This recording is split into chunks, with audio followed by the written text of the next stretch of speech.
Selamat datang pada sesi 1 pengantar bisnis dengan materi pembahasan sistem ekonomi. Tujuan pembelajaran, setelah mempelajari topik ini mahasiswa diharapkan mampu menjelaskan pengertian sistem ekonomi, memahami kedudukan sistem ekonomi dalam lingkungan sosial dan alam, mampu menjelaskan mekanisme kerja sistem ekonomi melalui peran pelaku ekonomi, mampu menjelaskan sifat dan pola hubungan antar pelaku ekonomi. Sistem ekonomi adalah keseluruhan lembaga, pranata, yang menjadi acuan masyarakat untuk mencapai tujuannya.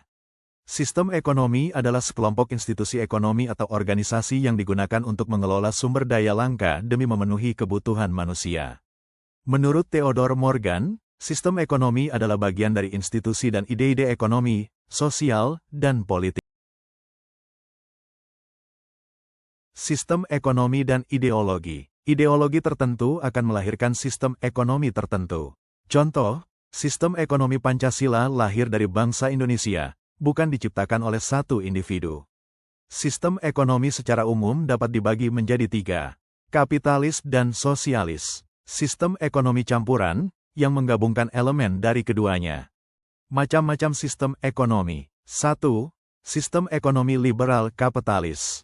Sistem ekonomi liberal kapitalis adalah suatu sistem yang memberikan kebebasan yang besar bagi pelaku-pelaku ekonomi untuk melakukan kegiatan yang terbaik bagi kepentingan individual atau sumber daya ekonomi atau faktor produksi.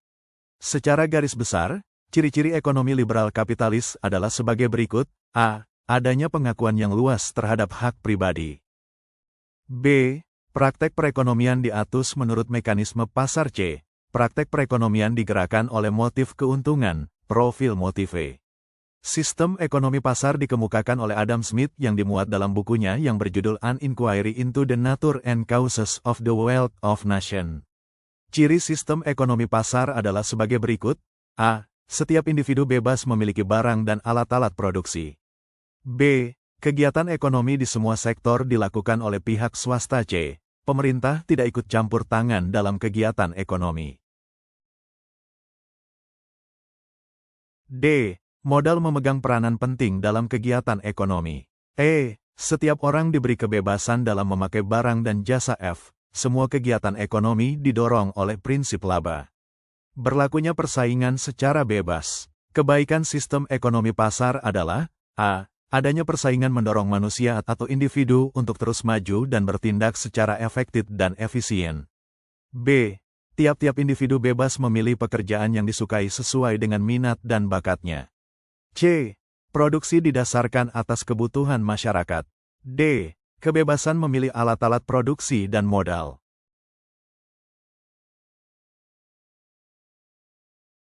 Dua. Sistem ekonomi sosialis komunistik. Dalam sistem ekonomi sosialis komunistis adalah kebalikannya, di mana sumber daya ekonomi atau faktor produksi dikuasai sebagai milik negara. Suatu negara yang menganut sistem ekonomi sosialis komunis, menekankan pada kebersamaan masyarakat dalam menjalankan dan memajukan perekonomian. Dalam sistem ini yang menonjol adalah kebersamaan, di mana semua alat produksi adalah milik bersama, negara, dan didistribusikan untuk kepentingan bersama sesuai dengan kebutuhan masing-masing. Ciri-ciri sistem ekonomi sosialis lebih mengutamakan kebersamaan, kolektivisme. Masyarakat dianggap sebagai satu-satunya kenyataan sosial, sedang individu-individu fiksi belaka. Tidak ada pengakuan atas hak-hak pribadi, individu, dalam sistem sosialis. Peran pemerintah sangat kuat. Pemerintah bertindak aktif mulai dari perencanaan, pelaksanaan hingga tahap pengawasan. Alat-alat produksi dan kebijaksanaan ekonomi semuanya diatur oleh negara. Sifat manusia ditentukan oleh pola produksi. Pola produksi, aset dikuasai masyarakat, melahirkan kesadaran kolektivisme. Masyarakat sosialis, la produksi, aset dikuasai individu, melahirkan kesadaran individualisme, masyarakat kapitalis. Kelemahan-kelemahan sistem ekonomi sosialis. Teori pertentangan kelas tidak berlaku umum banyak kasus, hanya terjadi pada saat revolusi industri, abad pertengahan, dan revolusi Bolshevik tahun 1917. Di India banyak kasta, tapi tidak pernah terjadi revolusi sosial. Tidak ada kebebasan memilih pekerjaan, maka kreativitas masyarakat terhambat, produktivitas menurun, produksi dan perekonomian akan berhenti. Tidak ada insentif untuk kerja keras. maka tidak ada dorongan untuk bekerja lebih baik, prestasi dan produksi menurun, ekonomi mundur. Tidak menjelaskan bagaimana mekanisme ekonomi. Karl Marx hanya mengkritik keburukan kapitalisme, tapi tidak menjelaskan mekanisme yang mengalokasikan sumber daya di bawah sosialisme. Sistem ekonomi sosialis tidak sama dengan sistem ekonomi komunis. Sosialisme merupakan tahap persiapan ke komunisme. Komunisme merupakan tahap akhir perkembangan masyarakat, the six major historical stages, primitive communism, Slayery feudalism, kapitalisme, sosialisme, dan full communism. 3. Sistem ekonomi campuran, mixed economy. Di samping kedua ekstrim sistem ekonomi tersebut, terdapat sebuah sistem yang lain yang merupakan atas campuran antara keduanya, dengan berbagai variasi kadar donasinya, dengan berbagai variasi nama dan oleh istilahnya. Sistem ekonomi campuran pada umumnya diterapkan oleh negara-negara berkembang atau negara-negara dunia ketiga. Beberapa negara di antaranya cukup konsisten dalam meramu sistem ekonomi campuran, dalam arti kadar kapitalisnya selalu lebih tinggi, contoh Filipina, atau bobot sosialismenya lebih besar, contoh India. Namun banyak pula yang goyah dalam meramu campuran kedua sistem ini, kadang-kadang condong kapitalistik. Sistem ekonomi Indonesia. Indonesia menganut sistem ekonomi Pancasila.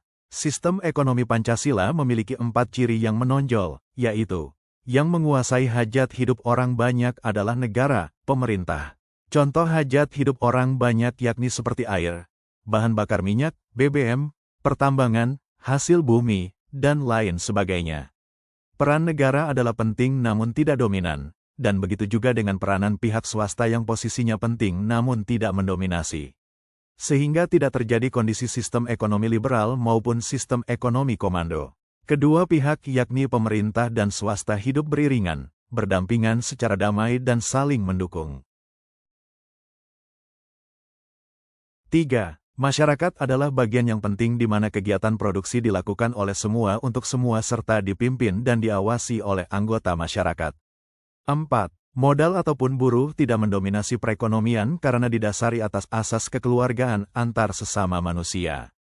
Dalam sistem ekonomi Pancasila perekonomian liberal maupun komando harus dijauhkan karena terbukti hanya menyengsarakan kaum yang lemah serta mematikan kreativitas yang potensial.